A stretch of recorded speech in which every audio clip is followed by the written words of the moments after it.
오늘은 에베소서 말씀과 또 이사야서 말씀을 갖고 자존감, 존귀한 영혼의 정서, 자존감, 존귀한 영혼의 정서, 이런 제목으로 함께 하나님 말씀을 나누려고 합니다.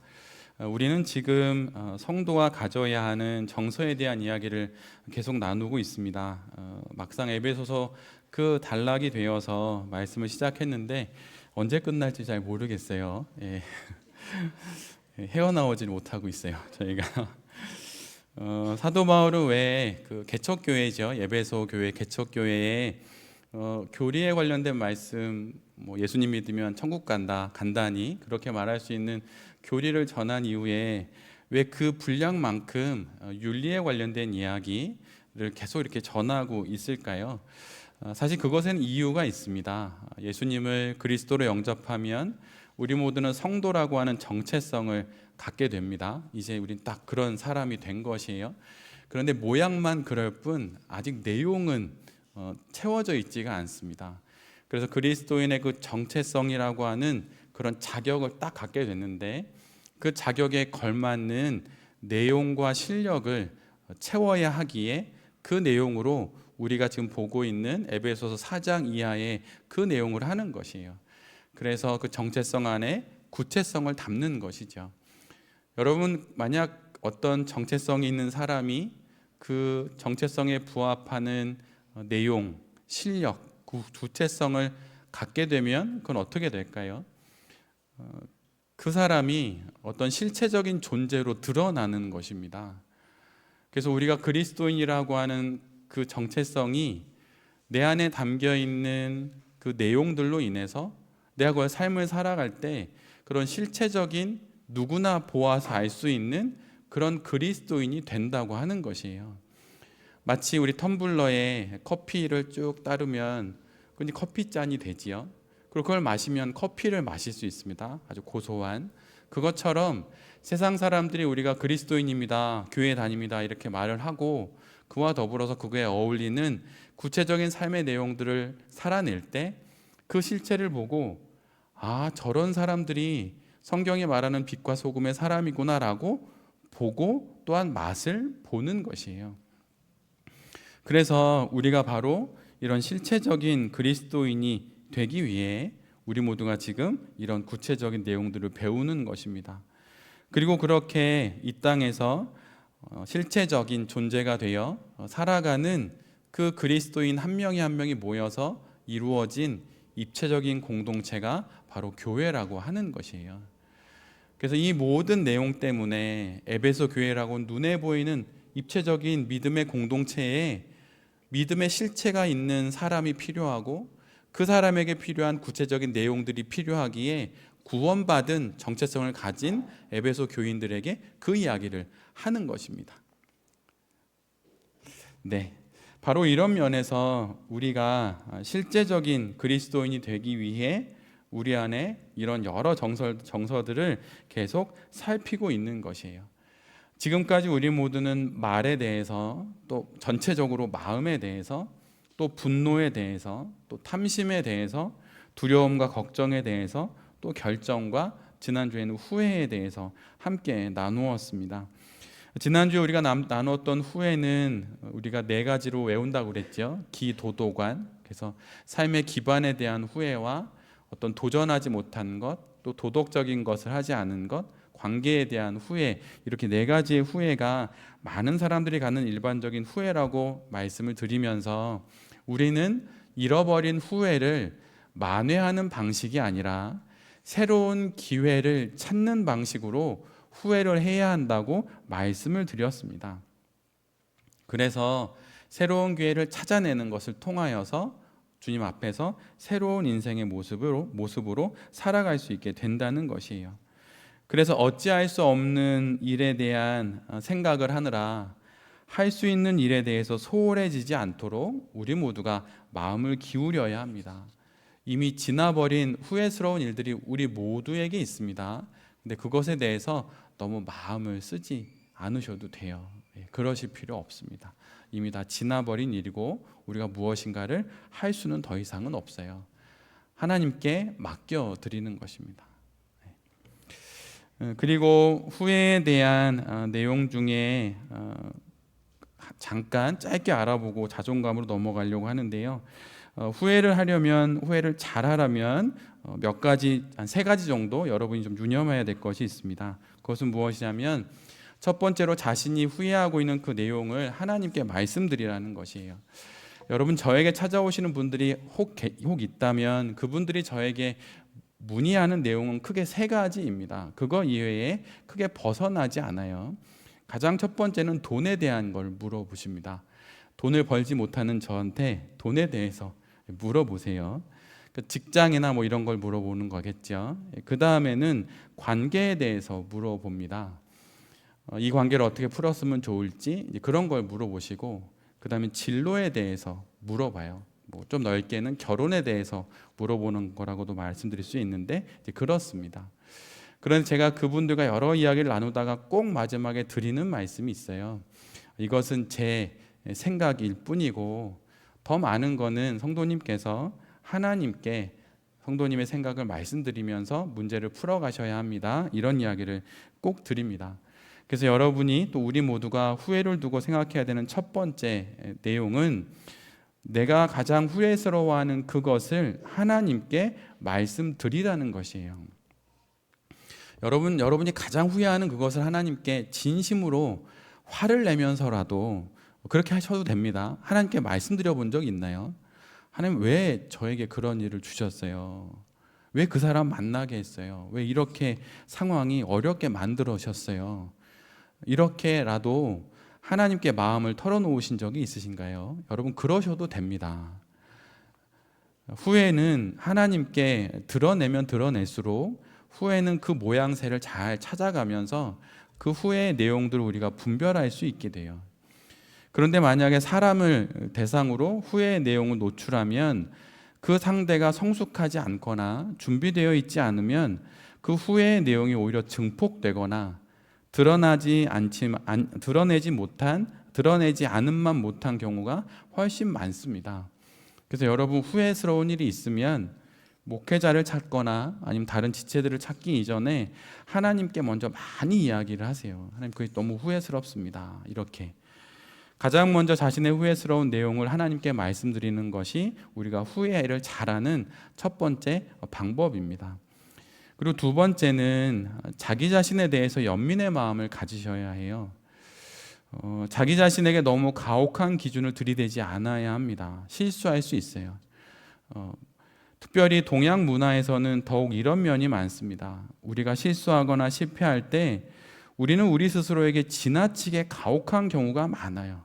너무 과합니다. 근데 이것은 후회가 아니에요. 이것은 후회를 넘어서는 자책입니다. 결국은 이런 자책을 통해서는 현재의 삶을 다시 살게 하는 힘을 얻지 못하고 자꾸 내 영혼의 발목을 잡게 돼요. 그래서 자신의 불완전함을 인정하고 또 그 실수와 또 그 실수의 결과를 직면하면서 다시 그 삶을 잘 살아가면 됩니다. 그리고 후회스러운 일을 저지른 자신에게 조금은 더 너그러울 필요가 있어요. 몇 해 전에 있었던 일을 짤막하게 말씀을 드리겠습니다. 몇 해 전에 어느 목사님이 저를 찾아오셨어요. 근데 그분이 그렇게 큰 일은 아닙니다. 실은 큰 죄는 아니에요. 그런데 수치스러운 순간을 가족에게 들켜 버렸어요. 근데 그 수치스러움 때문에 가족을 볼 수가 없는 것이에요. 그래서 저를 찾아오셔서 저랑 이야기를 나누는데, 만약에 일반 성도가 그런 일을 했다면 그냥 넘어갈 수도 있을 것 같은데, 목사님이셔서 너무 수치심이 너무 크게 찾아와서 결국에는 그 수치심이 그분을 완전 전복시켜 버릴 지경에 이른 것이에요. 그래서 이왕 이렇게 된 거 막 살아버리겠다, 이런 마음까지 갖게 되셨어요. 너무 웃기지요. 근데 목사는 약간 그런 예민함이 있습니다. 네. 그래야 목사가 되기도 해요. 그런 예민함이 만약 없는 목사면 어떨까요, 여러분? 다 인생이 그런 거 아니겠어요? 이러면서 그냥 막 살겠죠.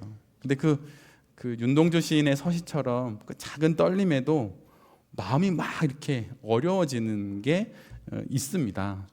근데 이분은 좀 그런 게 있으셨던 것 같아요. 좋은 분이시죠. 좋은 정서를 가지신 거죠. 근데 그게 너무 과민해지셔서 자기를 용서하지 못하는 지경에 이르러서 생각에 생각을 넘어서서 결국에는 이렇게 된 거, 이런 나를 난 용서할 수 없다 이렇게 말하면서 막 자신이 저지를 일들을 상상을 나래를 펴서 그걸 막 꿈꾸다가 저를 만나러 오셨어요. 얘기를 들어봤는데 그분이 상상의 나라를 핀 거는 정말 하면 안 되는 일들이 너무 많아요. 막 그냥 생각대로 살아보겠다는 거였어요. 근데 그 근원을 자꾸 찾아가 보면 자기 자신에 대해서 너무 가혹한 거예요. 여러분 너무 자신에 대해서 가혹하지 마십시오. 예수님도 용서하셨는데 여러분이 예수님보다 뭐 대단하다고 이렇게 막 그러십니까? 가혹하면 안 돼요. 자신을 많이 아끼고 자신에 대해서 연민할 줄 알아야 해요. 근데 이것이 후회를 잘하는 방식입니다. 근데 뒤에서 나누겠지만 사실 이것은 또 자존감하고도 연결이 됩니다. 그리고 세 번째로 우리가 후회를 잘하는 것은 자기를 좀 객관적으로 볼 수 있고 그것을 통해서 자신과 자신이 처한 상황들을 돌아보는 것이에요. 이것을 어떻게 할 수 있을까요? 사실 이것은 영성일기를 써보면 할 수 있습니다. 후회는 매우 감정적이에요. 그래서 아까 그 말씀드렸던 그 목사님처럼 감정에 휘감기니, 이분이 선교사로 나가셔 계십니다. 한국에 없습니다. 근데 막 감정에 휘감기니까 막 계산이 안 되는 것이에요. 막 그러다가 결국에는 상황 파악도 안 되고 자신도 나는 이제 쓰레기야 막 이런 마음까지 갖게 되는 거죠. 근데 그럴 필요가 없이 자신을 객관적으로 좀 잘 상황을 보고 내가 저지른 일이 이만큼이고 후회스러운 것이 요만큼이니 요만큼에 해당되는 어떤 보완을 하자라고 생각을 해야 하는 것이죠. 근데 그것이 잘 안 되면 결국 후회가 내 자신을 무너뜨리는 일이 되어 버리는 것입니다. 그래서 여러분 만약 후회스러운 일이 있다면 이러한 방식으로 하나님께 다 이야기하고 두 번째로는 자신을 정말 불쌍히 여기고 그 다음에 자신에 대해서 또 자신이 처한 상황에 대해서 객관적으로 영성일기를 써보면서 그렇게 상황들을 잘 지나가시면 좋을 것 같습니다. 오늘은 후회에 이어서 자존감에 대한 말씀을 나누려고 합니다. 그런데 자존감에 대해서 우리가 가져야 하는 첫 번째 생각은 자존감은 각자의 삶의 자리에 맞게 적용되어야 한다는 것이에요. 기독교 서적을 찾아서 자존감이라고 하는 내용을 찾아보면 책이 사실 많지 않습니다. 그것 한국어로 번역된 책이 많지 않아요. 그것은 왜 그러냐면 우리 한국교회가 갖고 있는 기본적인 그 기반이 되는 정서 때문입니다. 죄인이라고 하는 그런 정서에 한국교회는 많이 좀 경도되어 있는 면이 있어요. 그래서 자존감 이렇게 쳐서 기독교 서적을 찾으면 손에 꼽을 정도로 없습니다. 반면에 자존감 이렇게 검색을 하면 그 일반 서적으로는 엄청나게 많습니다. 그래서 사실은 우리가 성도로 살아가지만 이와 더불어서 이 땅에 인간으로 살아가는데 우리에게 있어서도 동일하게 자존감이라고 하는 문제는 매우 심각한 신앙적인 문제로 우리 모두가 받아들여야 하는 것이에요. 그런데 그 자존감을 받아들일 때, 그 이슈를 다룰 때 우리 각자의 삶의 자리에 맞게 적용해야 된다는 것이 첫 번째 내용입니다. 사실 자존감은 기독교 신앙에 있어서 우리 모두를 늘 두 가지 질문의 딜레마에 빠지게 합니다. 첫째는 그리스도인들은 자기 자신을 긍정적으로 보아야 할까? 라고 하는 질문이고, 두 번째는 아니면 날마다 자신을 죽여야 하는 무가치한 죄인으로 보아야 할까? 라고 하는 이 상반된 두 질문입니다. 물론 성경 속에 이 두 가지 측면이 모두 들어 있어요. 그러나 우리가 이 질문을 스스로에게 던질 때 반드시 기억해야 하는 것이 있는데, 그것은 이 말씀이 적용되는 우리 각자의 삶의 자리입니다. 만약에 우울증과 자기 비하로 가득하여서 좀처럼 집 밖으로 나오지도 않는 성도에게 두 번째 질문과 같이 우리는 날마다 죽어야 합니다 라고 말하면서 그에게 권면을 한다면 이것은 결코 적절하지 않은 권면입니다. 이와 반대로 우월의식으로 가득하여서 다른 이들을 하찮게 바라보는 자에게 첫 번째 권면처럼 하나님의 형상인 자신을 더 많이 긍정하면서 살아도 괜찮습니다라고 말한다면 이 역시 적절한 말씀의 적용은 아닌 것입니다. 그래서 날마다 우리 모두는 내 자신을 잘 성찰하여서 자신의 삶의 자리와 영혼의 상태에 맞게 말씀을 잘 적용하는 신앙적인 안목을 가져야 하는 것이에요. 이를 위해 우리가 혼자 있지 않고 공동체 속에 함께 있는 것입니다. 그런데 사실 제 목회 경험에서는 특별히 제가 다른 분들보다 어려운 분들을 좀 많이 만나는 목회를 하고 있는 것 같은데, 제 목회 경험에서는 자존감을 낮추며 날마다 자신을 부인하며 살아야 합니다 라고 말해야 하는 경우보다는 자존감을 건강하게 갖고 튼튼하게 그리고 높게 자존감을 갖고 살아야 합니다 라고 권면해야 할 경우가 훨씬 많았습니다. 특별히 지금의 한국 사회와 그 사회 속에서 신앙을 하는 우리 모두에게 자존감은 긍정적인 방향으로 설교되어지고 인식되어져야 할 필요가 있습니다. 그 이유는 사실 의학적인 부분과 더불어서 또 영성적인 부분도 있는데, 의학에서는 자존감이 어떤 한 사람의 정신 건강의 가장 기본적인 척도입니다. 자존감이 건강하게 높으면 그는 정신적으로도 마음적으로도 건강하다고 일반적으로 여길 수 있고 실제로 많이 그렇습니다. 또한 신앙에 있어서도 한 영혼이 자존감이 만약 건강하면 그 영혼의 전반적인 모든 신앙도 건강합니다. 근데 자존감이 낮으면 대개의 경우 그 영혼의 건강함도 떨어지게 되어 있어요. 일반적으로 자신이 불행하다고 여기는 사람들, 자주 우울한 사람, 또한 대인관계가 힘든 사람, 또 이와 반대로 우월의식으로 가득 찬 사람, 또 분노하는 사람 등도 그 근원을 찾아가 보면 자신에 대한 낮은 자존감과 깊이 연관되어 있습니다. 교회 안에서도 이런 일들이 많이 벌어집니다. 제가 봤던, 제가 또 들었던 목회자들 중에도 낮은 자존감으로 인하여서 너무 힘들고 또 부교육자를 괴롭히는 분들도 많이 봤어요. 근데 그게 목회자만 그런 게 아니에요. 성도들도 그렇습니다. 그러니까 예외가 없다는 것이에요. 그래서 신앙의 성장과 성숙이 잘 이루어진다고 할 때 그에게 나타나는 증거는 바로 높은 자존감 속에서 그의 인생을 충분히 하나님 앞에서 긍정하면서 인생을 살아간다는 것이에요. 그래서 우리가 앞으로 나누게 될 자존감에 대한 내용들은 그 자존감을 적극적으로 우리가 추구하고 가져야 한다는 내용으로 함께 나누려고 합니다.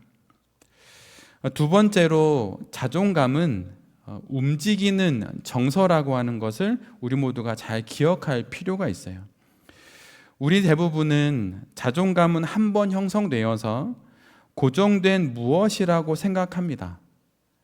그래서 어릴 적 부모님으로부터 돌봄을 잘 받지 못하거나 성장하여서 어른이 되어 살아가면서 여러 사건으로 인해서 자존감이 고착이 되어 버린다고 일반적으로 생각합니다. 그래서 바꿀 수 없는 확정된 그 무엇으로 자존감을 생각하죠. 그런데 여러분, 자존감은 그런 것이 아닙니다. 자존감은 어떤 고정된 정서가 아니라 움직이는 정서예요. 말하자면 높아지기도 하고 때로는 낮아지기도 한다는 것이에요. 잘 가꾸면 잘 자라기도 하고 방치하면 시들어버리는 정서가 바로 자존감이라고 하는 것입니다. 그래서 자존감은 어떤 타고난 내적인 능력이 아니라 다루고 가꾸고 길러야 할 가장 중요한 정서인 것이에요. 일반적으로 모든 사람들은 대부분 자존감이 높게 태어납니다. 거의 다 그렇다고 해요. 근데 자존감이 태어나서 유년기까지는 자존감이 엄청 높아지다가 자존감이 낮아지기 시작하는 시기가 있는데 그게 바로 청소년 시기입니다.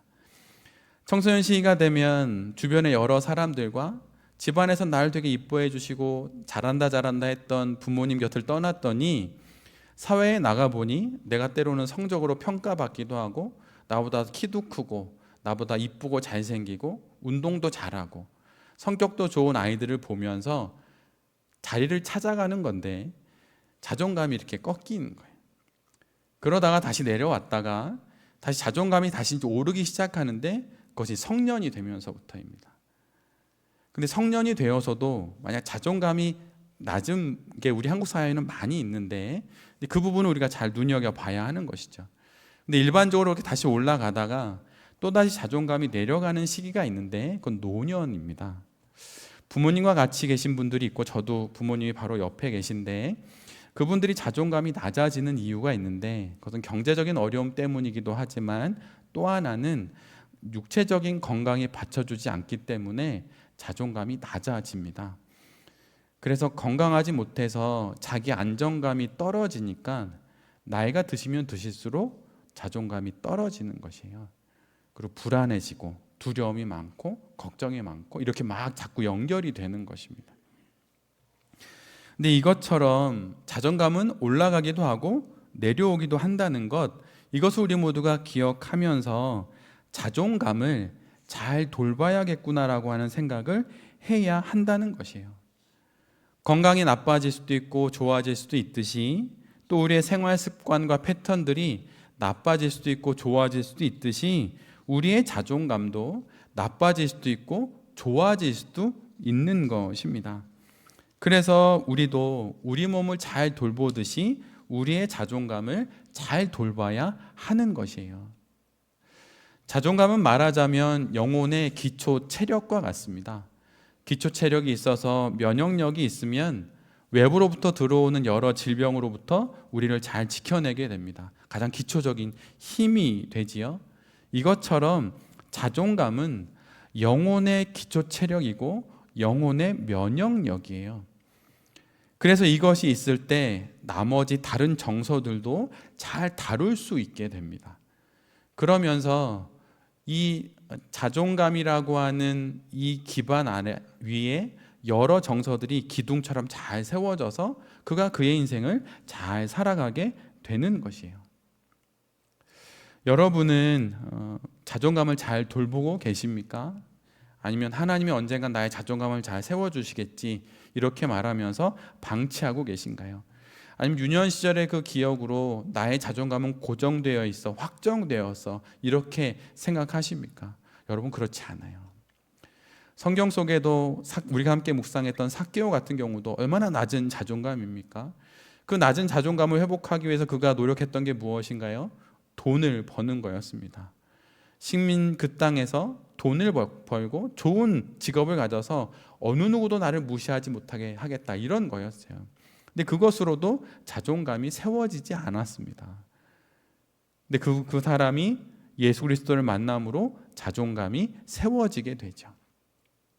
이처럼 우리의 자존감도 건강하게 잘 돌아봐야 하는 것이에요. 세 번째로 우리가 자존감에 대해서 가져야 하는 것은 자존감이란 정의하자면 자기 존중의 감정입니다. 여러 서적을 읽어보면 자존감에 대한 정의가 엄청 많습니다.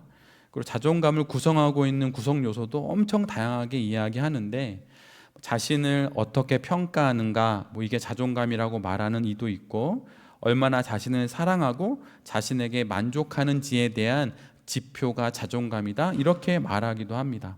그런데 우리는 자존감이라고 하는 이 단어의 세 음절을 따서 삼행시처럼 외우려고 합니다. 자존감이란 자신을 존중하는 감정이다 이렇게 말이죠.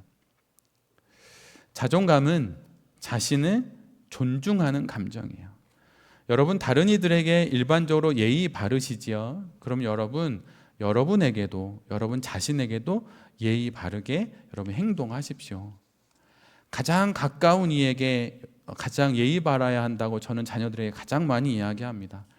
옆에 있는 부모님에게 예의 바르지 않으면서 밖에 나가서 다른 사람에게 예의 발라서 그 사람들로부터 호감을 얻으려고 해서는 안 된다. 그건 가짜다. 시간이 지나면 그 사람이 너의 실체를 안다. 이렇게 이야기를 합니다. 그래서 가장 가까이 있는 이에게 보여주는 게 너의 진짜 모습이다라고 말하는데, 여러분에게 가장 가까이에 있는 존재가 누구입니까? 바로 여러분 자신입니다. 자기 자신을 존중할 줄 알아야 하는 것이에요. 신앙은 우리 자신을 부인하거나 우리 자신을 무시하거나 비하하라고 결코 가르치지 않습니다. 신앙은 우리 자신을 매우 존중하라고 가르쳐요. 마태복음 16장 24절에 있는 이 말씀으로 많은 분들이 자신을 부인해야 된다고 이야기를 합니다. 예수께서 제자들에게 이르시되 누구든지 나를 따라오려거든 자기를 부인하고 자기 십자가를 지고 나를 따를 것이니라.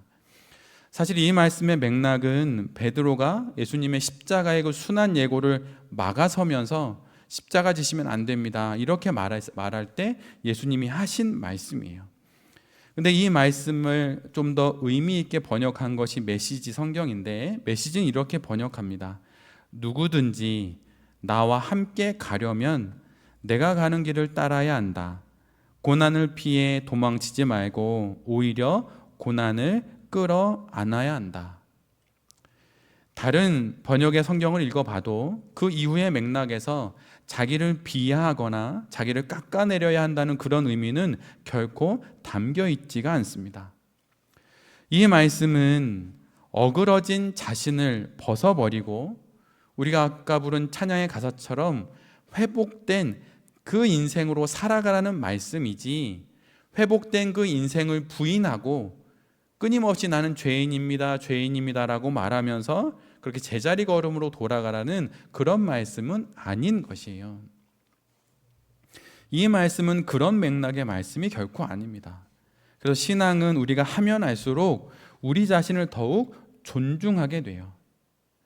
시편 2편 7절에 이런 말씀이 있어요. 내가 여호와의 명령을 너희에게 전하노라. 여호와께서 내게 이르시되 너는 내 아들이라. 오늘 내가 너를 낳았도다. 하나님께서 우리를 그분의 딸과 아들이라고 부르십니다. 하나님은 우리 아버지시고 우리는 그분의 딸과 아들이지요. 이를 정말 잘 안다면 어느 성도가 낮은 자존감으로 괴로워할 수 있겠습니까? 자존감에 관한 여러 책을 읽어보면 공통점이 있고 신앙서적과의 공통점이 있고 차이점이 있어요. 근데 그 중에 가장 큰 차이점은 성도의 자존감의 뿌리가 세상이 말하는 자존감의 뿌리와 다르다는 것이에요. 그것은 무엇이냐면 성도의 자존감의 뿌리는 하나님과의 관계에 있다라고 하는 것입니다. 성도의 자존감은 우리를 사랑하시는 그 하나님과의 관계에 뿌리가 있습니다. 하늘 아버지께서 우리를 사랑해 주시고 우리를 돌보시기에 그것이 우리의 가장 큰 자존감의 근원적인 뿌리가 되는 것이죠. 우리가 잘 알다시피 마태복음 6장 26절 이하에 나와 있는 말씀처럼 공중의 새, 들에 핀 꽃, 그 모든 것들도 하나님께서 돌보시는데 어찌 너를 돌보지 않겠느냐라고 하는 이 말씀처럼 성도의 자존감은 하나님의 이 돌보심을 믿고 아는 마음에서 비롯된 자기 인생에 대한 긍정이고 또 그 인생을 살아가는 자신에 대한 존중의 마음인 것이에요. 특별히 성도인 우리가 자존감에 주목해야 하는 중요한 이유가 하나 있습니다. 그것은 우리가 건강한 자존감을 가질 때 비로소 하나님의 현존을 온전히 체험할 수 있기 때문이에요. 하나님이 우리 곁에 아무리 현존하셔도 우리가 낮은 자존감으로 우리의 영혼의 두 눈을 감고 있으면 하나님의 현존을 볼 수가 없습니다. 왜냐하면 하나님의 현존을 경험할 수 있는 영혼의 터전이 자존감이기 때문이에요. 하나님의 현존을 경험할 수 있는 영혼의 터전이 자존감이기 때문입니다. 그 자존감의 터전이 없으면 아무리 하나님이 나타나셔도 그분의 말씀을 하셔도 그 말씀을 받아들이지 못해요. 그리고 받아들인다 하더라도 곡해하거나 오해하게 되죠. 그래서 끊임없이 자기를 자책하거나 죄책감에 붙들려서 인생을 살아가게 되는 것입니다.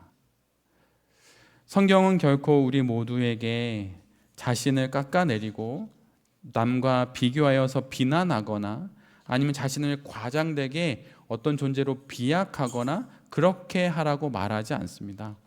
있는 모습 그대로 자신을 존중하면서 자신 안에 있는 영혼의 자존감을 잘 기억하면서 현존하시는 하나님을 만나라고 하는 것이죠.